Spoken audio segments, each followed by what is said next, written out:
Taplenin yanında. O burada yaşayan ne var? Orada Atapleni lazımdır. Höküman atapleni lazımdır. Cənab Prezident bütün de yeri belediyede o bərbad olan məktəblərin hamısını tikdirib inşallah yani biz de başa düşürük ki bu məktəbdə tikilməlidir. Oradan da ataplenisi yoktur bu məktəbin.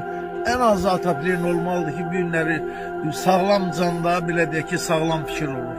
O da xahiş ediyoruz Cənab Prezidentimizden ki bize de burada kömək eləsin. Bu balalarımız, nəvələrimiz heç olmasa normal şəraitdə dərs keçsinlər, elm öyrənsinlər. Bax, biz bunu xahiş ediyoruz.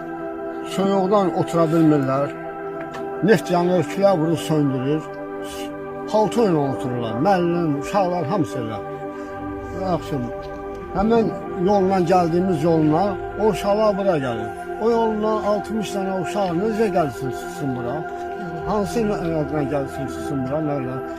Adam yol tapa bilmir. Ondan sonrasına gəlmək mümkün deyil. Ona görə biz deyirik ki, həm yolumuz olsun, həm də məktəbimizə sağlayırıq.